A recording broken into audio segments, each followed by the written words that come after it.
Hello friends, आज मैं आपको एक ऐसी स्ट्रेटेजी लेके आया हूं जो आपको डबल बेनिफिट देगा। सबसे पहले ये एक स्विंग के लिए स्टॉक्स में स्ट्रेटेजी रहेगी और सिस्टम जो मैंने आपको एक ईटीएफ में बताया था, एंट्री एग्जिट का एक मेरा वीडियो था जिसमें हमने बताया था कि ईटीएफ आफ्टर मार्केट ऑर्डर कैसे लगाएं, वो इसमें आपको देखना होगा। उस टाइप से आपको इसको करना है एंट्री। अभी इसमें ये स्ट्रेटेजी इतनी इजी है कि आपको सिर्फ 50 ट्रेड मिलेंगे पूरे साल भर में। सिर्फ 50 ट्रेड मिलेंगे या 50 से भी कम मिलेंगे, लेकिन आपको उस प्रॉफिट इसमें मैक्स हर ट्रेड से आपको 4.5% तो मिलेगा ही मिलेगा। 99% एक्यूरेसी है फ्रेंड्स। बहुत ही ध्यान से सुनना। अगर आप लोगों को स्टॉक्स में इंट्राडे में या ऑप्शंस में नुकसान अगर कहीं से भी थोड़ा सा भी हो रहा हो या आपको चाहिए ऐसे प्रॉफिट्स नहीं हो रहे हो, तो आप कुछ पैसा इसमें लगा के आप एक बार ट्राई करना, बैक टेस्ट करना। मैंने 11 स्टॉक्स पे बैक टेस्ट किया हुआ है ये स्ट्रेटेजी में। मैं आपको उसका पूरा एक एक्सेल शीट भी दूंगा, लेकिन उससे पहले मैं आपको एक बिल्कुल वो स्ट्रेटेजी के कुछ रूल्स है वो मैं आपको समझा देता हूं फ्रेंड्स। बहुत ही सिंपल, कोई भी बिगिनर्स को, किसी को भी पता चल जाए, इतनी सिंपल स्ट्रेटेजी है और कोई चार्ट भी देखने की जरूरत नहीं है आपको। देखिए फ्रेंड्स, उसके पहले सबसे मेरी ये स्ट्रेटेजी रहेगी स्विंग के लिए, स्विंग ट्रेडिंग के लिए रहेगी और ओनली स्टॉक्स के लिए रहेगी। ठीक है, ओनली स्टॉक्स। अभी आपको स्टॉक्स कैसे चुनने हैं, कब एंट्री लेना है, कब एग्जिट लेना है, सारा मैं बताऊंगा। अगर क्या आपको स्टॉप लॉस रखना है या नहीं रखना है वो भी मैं आपको बताऊंगा। देखिए फ्रेंड्स, इसके एक रूल्स है। सबसे पहले आपको निफ्टी 50 के ही स्टॉक्स लेने के, निफ्टी 50 के स्टॉक्स लेने के से, यानी कि सिर्फ 50 स्टॉक्स है उसी में आपको करना है। इसका रीजन, कोई भी एंट्री करने से पहले है ना फ्रेंड्स, स्टॉक्स में एंट्री करने से पहले, स्ट्रेटेजी में जाने से पहले हमें मान लेना चाहिए, सुन लेना चाहिए कि ये स्ट्रेटेजी क्यों हमें करनी चाहिए, उसको पहले समझ लेना चाहिए फ्रेंड्स। तो निफ्टी 50 के स्टॉक्स हम क्यों रेकमेंड कर रहे हैं, आपको क्यों बोल रहे हैं, क्योंकि वो हाई वॉल्यूम स्टॉक्स होते हैं। हाई वॉल्यूम स्टॉक्स होते हैं, कभी भी सबसे ज्यादा वॉल्यूम इन 50 स्टॉक्स के अंदर ही आपको मिलेगा। कोई चार्ट नहीं, नो चार्ट्स, बस आपको पता होना चाहिए कि ये स्टॉक सिर्फ निफ्टी 50 में लिस्टेड है। अभी क्या करना है फ्रेंड, देखो आपको इसमें ऐसे स्टॉक्स ढूंढने के निफ्टी 50 में भी कि जिसका डिविडेंड अनाउंस किया होगा स्टॉक्स वाला कंपनी ने। अभी सपोज आपका किसी दिन आपको क्या करना है ना, कि मान के चलो कि डिविडेंड की, एक्स डिविडेंड की डेट एक फाइनल हो जाती है कि भाई मेरी सपोज अभी 3 दिसंबर है सपोज। फिर अब मैं एक एग्जांपल ले रहा हूं फ्रेंड्स, देखो स्ट्रेटेजी सुन लीजिए पहले। एक्स डिविडेंड डेट फाइनल हुई है 3 दिसंबर। आपको उसके एक महीने पहले यानी कि 3 नवंबर से आपको उसमें इन्वेस्टमेंट स्टार्ट कर देने का आपको अमाउंट कितना लगाने का। सपोज आपने सोचा है कि मेरे को 20,000 में लगाऊंगा, आपने सोचा है कि मैं 1 लाख लगाऊंगा, 1.5 लाख लगाऊंगा या 50,000 लगाऊंगा। आपको जो भी सोचना है, टोटल एक महीने के अंदर आपका कितना कैपेसिटी है, कितना कैपेबिलिटी है, उसके हिसाब से आपको इन्वेस्टमेंट रखना है। हमने क्या किया, मैं एक एग्जांपल यहाँ पे एक्सेल शीट जो बैक टेस्ट किया हूं वो मैंने ये एज्यूम करके लिया है कि आप 1 लाख लगाओगे। गेन आपको टारगेट हमेशा ओनली 4.5%, ज्यादा लालच नहीं रखना है। 4.5% का टारगेट आ गया, आपको एग्जिट कर देना है। इतनी जोरदार स्ट्रेटेजी है फ्रेंड। देखो मैं आपको बताता हूं, डिविडेंड वाले स्टॉक्स ढूंढने के हैं। एक तो मैंने आपको बताया कि एक्स डिविडेंड डेट जिस भी दिन होगी, सपोज 3 दिसंबर हो गया, 3 दिसंबर को डेट फाइनल हुई है, 3 दिसंबर को आपको डे ढूंढना है कौन सा है, या तो वो मंडे है, ट्यूसडे है, थर्सडे है, कौन सा डे है वो डे आप उसको फाइनल कर लो। मान के चलो वो वेडनेसडे है, एग्जांपल ले रहा हूं फ्रेंड। देखिए समझ लीजिए, मैं आपको एक्सेल शीट बताऊंगा, ग्रुप अपने डिस्क्रिप्शन बॉक्स में भी डाल दूंगा, आप उसको स्टडी कर लेना आराम से। वेडनेसडे है सपोज एक्स डिविडेंड की डेट। एक्स डिविडेंड की डेट क्या होती है ना, कि इस दिन आपके अकाउंट में, डीमैट अकाउंट में वो स्टॉक अवेलेबल होना चाहिए। तो वो एक्स डिविडेंड डेट होता है। तो आपको क्या होगा, उसका उस स्टॉक का डिविडेंड भी मिलेगा। एक तो सबसे पहले बेनिफिट है आपको कि डिविडेंड तो मिलेगा ही मिलेगा। तो 3 ऐसे स्टॉक्स ढूंढने के। अब आप क्या करोगे कि आपका सपोज मंडे को है एक्स डिविडेंड डेट, कब, 1 महीने पहले 3 दिसंबर को है सपोज। तो आप क्या करोगे, उससे 1 महीने पहले, मैंने कि 4 वीक्स पहले, सपोज ये वीक है, इस दिन एक्स डिविडेंड डेट है। अब आपका उसके एक हफ्ता पहले, एक हफ्ता पहले, एक हफ्ता पहले, एक हफ्ता पहले, यानी कि 4 बार, यानी कि देखिए ये एक वीक हो गया, ये एक वीक हो गया, ये एक वीक हो गया, ये एक वीक हो गया। तो इस डेट को मंडे, ये मंडे को, ये मंडे को, ये भी मंडे होगा, ये भी मंडे होगा। अगर ये मंडे है तो आपको सारे मंडे लेने के, अगर ये ट्यूसडे है तो सारे ट्यूसडे लेने के, वेडनेसडे है तो सारे वेडनेसडे लेने के। अभी आपको इस दिन, आपने अगर सोचा है कि मेरे को 1 लाख लगाने हैं, तो उसके आप 1 2 3 4 पार्ट्स एंट्री लेंगे। आप 4 टाइम्स एंट्री लेने वाले हो स्टॉक के अंदर। तो 1 लाख के 4 पार्ट्स कर देने के आपको। या सपोज आपने 20,000 लिखा है, 20,000 चाहिए आपको, 20,000 ही डालना है, तो 5,000 पर पार्ट आ गया। तो आपको इस मंडे को 5,000 रुपीज इन्वेस्ट कर देने का उस स्टॉक में जिसका डिविडेंड अनाउंस हुआ है। उस स्टॉक में कौन सी प्राइस पे बाय करना है, वीवेप पे, प्रीवियस डे के वीवेप पे। आपको प्रीवियस डे का वीवेप कहां से मिलेगा, उसके लिए भी मैंने एक वीडियो बना दिया है कि अपना वही है ईटीएफ का एएमए ऑर्डर कैसे लगाना है। उसी वीडियो में मैंने पूरा डिटेल में बताया कि वीवेप, आपको कोई चार्ट पे भी जाने की जरूरत नहीं है फ्रेंड्स। तो आपने वीवेप पे आपने ले लिया, क्या है ना, प्रीवियस डे के वीवेप पे आपको एंट्री लेने की। अभी क्या होगा, आपका सपोज आपको एएमओ ऑर्डर लगाना है, आफ्टर मार्केट ऑर्डर लगाना है, एएमओ ऑर्डर, एएमओ ऑर्डर लगाना है लिमिट ऑर्डर पे। सपोज प्रीवियस डे की वीवेप है 100 रुपीज, तो फिर आपको 100 प्रीवियस डे का वीवेप है, 2 तारीख का वीवेप, सॉरी हाँ, इस दिन मंडे को जो भी डेट होगी उस डेट के प्रीवियस डे का फ्राइडे होगा, तो फ्राइडे का वीवेप है सपोज 100 रुपीज, तो आपको एएमओ ऑर्डर लिमिट ऑर्डर पे लगा के 100 रुपीज पे आपको बाय ऑर्डर प्लेस कर देने का। कितनी क्वांटिटी रखने की, 5,000 रुपीज में जितने भी स्टॉक्स आएंगे उतनी, जितने भी आएंगे क्वांटिटी उतनी रखने की है। अभी आपको क्या करना है, उसके बाद आपने एएमओ ऑर्डर लगा दिया, आपको कुछ नहीं करना है, अगले हफ्ते आपको बिल्कुल बैठे रहना है, आपको कुछ नहीं करना। नेक्स्ट वीक तक फिर से जब मंडे आएगा तब आपको वापस उसमें 5,000 डालने के। कब डालने के, नेक्स्ट उसके प्रीवियस फ्राइडे की जो भी वीवेप की प्राइस होगी उसी दिन का एंट्री लेने का।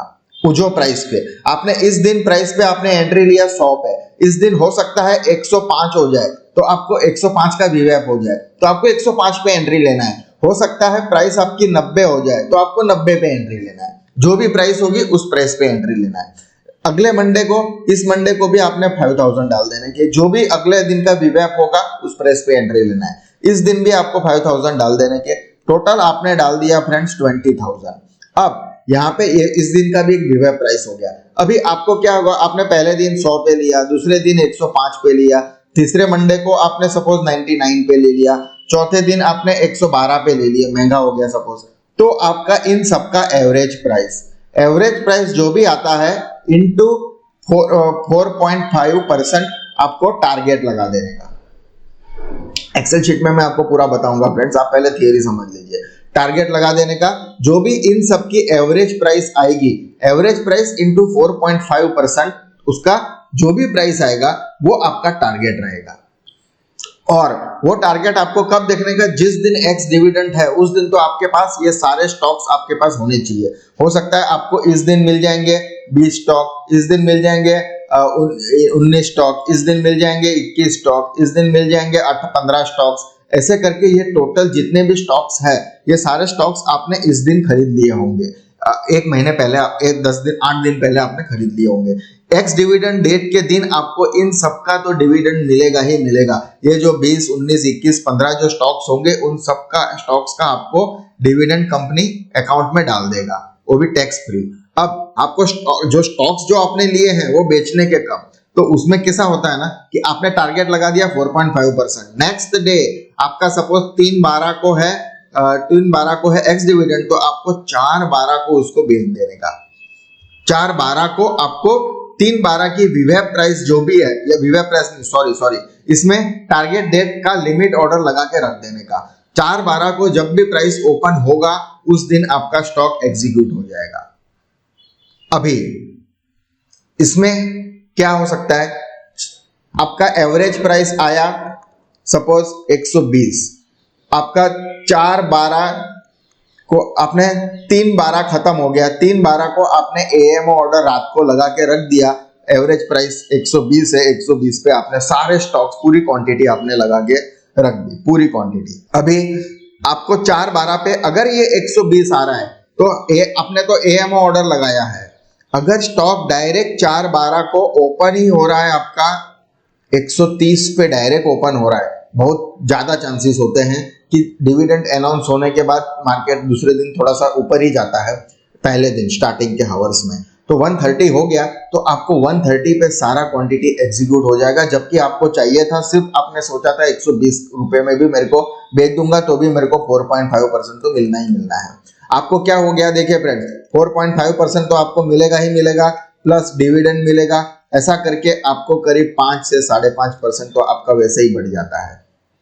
अब 130 हो गया, सपोज आप लोग सोचेंगे कि ऐसे तो नहीं हो सकता है, आपका 120 का जो क्वांटिटी है 120 रुपए आपने लिमिट ऑर्डर लगाया, लेकिन स्टॉक 130 ना खुल के आपका सपोज 119 आ गया, तो आप क्या करोगे?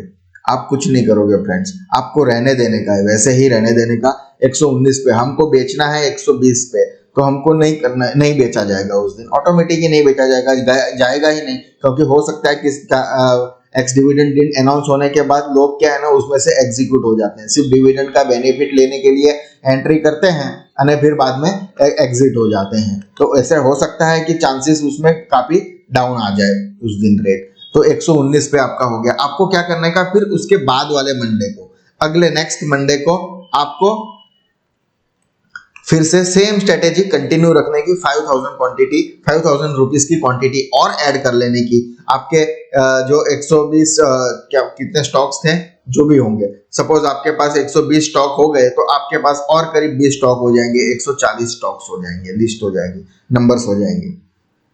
अभी आपको 5000 क्वांटिटी और ऐड कर दी। अभी आपको फ्राइडे की जो भी फिर आपको क्या करने का फ्रेंड्स, आपने ऐड कर लिया, आपका 4.5% की जगह पे आपको फिर टारगेट कर देने का 4%, कम कर देने का।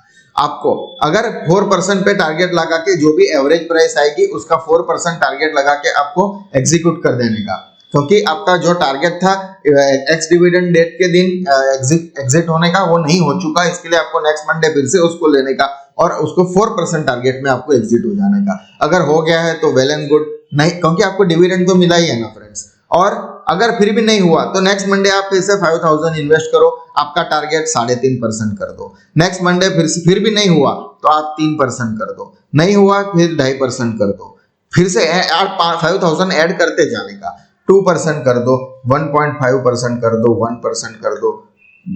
ऐसा कभी चांस आएगा ही नहीं, लेकिन ऐसा कभी भी पॉइंट आएगा नहीं। मैं आपको एक्सेल शीट में बताता हूं फ्रेंड्स, देखिए ऐसा कभी दिन आएगा नहीं।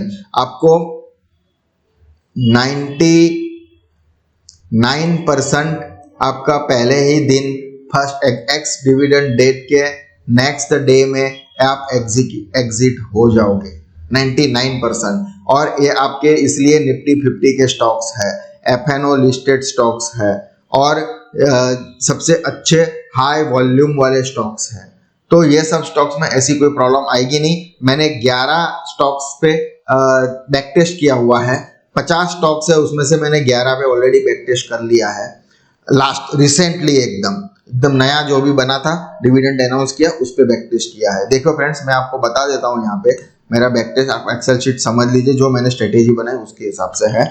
यहाँ पे आपको मेरी स्क्रीन दिख रही होगी, मैंने ये सबसे पहले है फ्रेंड्स कोल इंडिया, हम लेते हैं कोल इंडिया।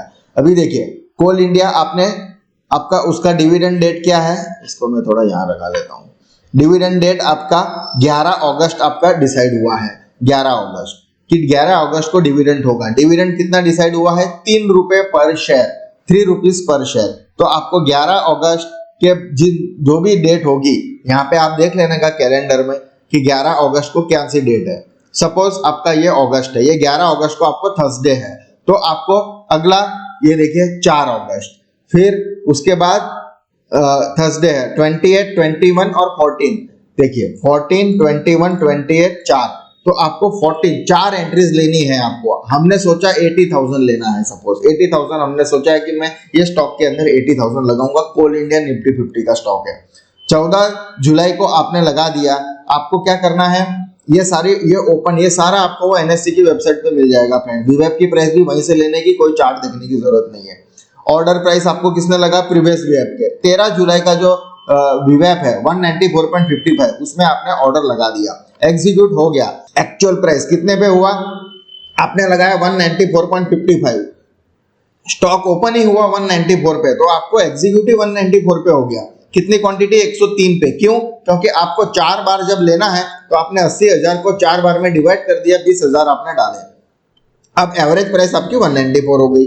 नेक्स्ट मंडे को क्या था? थर्सडे। नेक्स्ट थर्सडे को आपका वेडनेसडे का प्राइस था वीवेब 198, आपने 198 का एएम ऑर्डर लगा दिया। 197 पे एग्जीक्यूट हुआ फ्रेंड्स, क्योंकि मार्केट ओपन उससे कम प्राइस पे हुआ, तो आपको कम क्वांटिटी में आपने तो सोचा था मैं 198 पे लूंगा, लेकिन 197 पे मिला।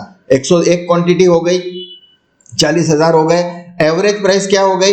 194 और 197 का एवरेज 195.93। ऐसे करके 203 हो गया। अगले बार 203 का आ गया, देखो बढ़ गया प्राइस। 203 पे भी आपको लेना है, इक्वल क्वांटिटी में इक्वल अमाउंट में आपको इन्वेस्ट करते जाना है। 198 एवरेज हो गई, 201 एवरेज हो गई। अब आप वेट करोगे एक्स डिविडेंड डेट की। 11 तारीख के पास आपके पास टोटल स्टॉक्स हो गए, क्वांटिटी कितनी हो गई? 397 क्वांटिटी हो गई। आपके पास 397 का स्टॉक्स का आपको आराम से डिविडेंड मिल जाएगा। 397 क्वांटिटी का आपको डिविडेंड मिलना है इंटू 3। 397 इंटू 3 कितना? 1200-1300 रुपए हो गया। 3,009 करीब 4,012, 1200 के रुपए के आसपास हो गया। तो इतना तो आपको डिविडेंड आपको वैसे ही मिल गया। कितने का इन्वेस्टमेंट? 80,000 पे। 80,000 पे 1200, वो भी एक महीने के अंदर। सिर्फ डिविडेंड ही आप काउंट कर लोगे तो। लेकिन हमने एग्जिट कब करना है? 201 का 4.5% टारगेट होता है 210.77। आपको 12 तारीख के अंदर ये आपने आफ्टर मार्केट ऑर्डर लगा दिया, 219 पे खुला फ्रेंड्स, ओपन ही 219 पे हुआ है, तो आपको 219 पे 80,000 इन्वेस्टमेंट 6,800 आपको प्रॉफिट हुआ, 8.5% प्रॉफिट हो गया। अभी देखिए डिविडेंड आपको कितना मिला? 1191। प्रॉफिट कितना हुआ? 6,872। टोटल हो गया 8,000। आपको ओवरऑल प्रॉफिट 10% मिल रहा है फ्रेंड्स। इतनी सटीक स्ट्रेटेजी है और बिल्कुल सेफ, कोई नहीं। और निफ्टी 50 के स्टॉक्स है। मैं कह रहा हूं अगर आप लंबे समय तक इसको लेके भूल भी जाओगे तो भी चलेगा, इतने बढ़िया स्टॉक से कभी नुकसान नहीं होगा। अभी देखिए फ्रेंड्स, में एक रिलायंस RIL का भी सेम केस था, ये मैं मिटा दूं। ये देखिए इसमें कितना मिल रहा है? 4.5% हमारा मिल गया। क्यों? क्योंकि ये मैंने एंट्री, आपने एग्जिट सब समझ लिया, नहीं होगा तो फिर से मेरी शीट देख लेना। हमने ये जो प्राइस हुआ, हाँ यहाँ देखिए फ्रेंड्स, ये 2494 हमारा 2506 से 2506 पे लिया हमने, डाला 2494 पे ओपन हुआ, कम प्राइस पे ओपन हुआ, कम पे ओपन हमको मिल गया। 8 क्वांटिटी लिया, 20,000 मेरा टारगेट था इसलिए। अगली बार आपने 2416 हुआ, लेकिन आपका 2416 कभी अचीव हुआ ही नहीं। आपने सोचा था 2416 पे लूंगा, उसके ऊपर ही रहा प्राइस, तो आपको एंट्री नहीं लेनी है, नहीं लेना है। अगले वीक में आपको फिर से 5,000 का एम ऑर्डर लगा देने का 2591 पे, जो नेक्स्ट प्रीवियस डे के वीवेब पे। आपको इतना जो हुआ है उसमें आपको एग्जीक्यूट हो गया, तो आपके 8 और 8 16 क्वांटिटी हो गई, सिर्फ 40,000 इन्वेस्टमेंट हुआ 2542। नेक्स्ट बार आपको फिर से 2574 लगाया, लेकिन 2574 प्राइस आया ही नहीं, 2580 का लो बना हुआ है, तो आपका उस दिन भी एग्जीक्यूट नहीं हुआ। फिर आप बैठे रहे, नेक्स्ट वीक में आपको डिविडेंड का मजा ले लिया, 16 into 8 आपको 125 रुपए का डिविडेंड मिल गया। और आपको एग्जीक्यूट आपने कब कर दिया? इसका एवरेज प्राइस का 4.5%, ये देखिए मैंने लगाया है 1.045, तो 4.5% हमको यहां से मिल गया, तो टोटल 4.81 मिल गया।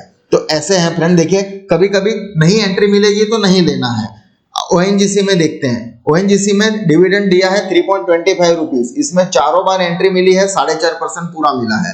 ये देखिए डिविडेंड से हमने 1962 रुपए कमाए, प्रॉफिट से 3600 लिए और टोटल इतना हो गया हमारा इन्वेस्टमेंट 80,000, 6.95%, एक महीने के अंदर 7% फ्रेंड्स, और सटीक स्टॉक्स, एकदम अच्छे स्टॉक्स। दूसरा ग्रासिम देख लेते हैं, ग्रासिम में सेम स्ट्रेटेजी हमने लिया, इसमें देखिए पूरा मैंने चारों एंट्री करी है, 8.05% डिविडेंड के साथ में कह रहा हूं। पावर ग्रिड, पावर ग्रिड में भी 6%, ये देखिए चारों एंट्री मिली है।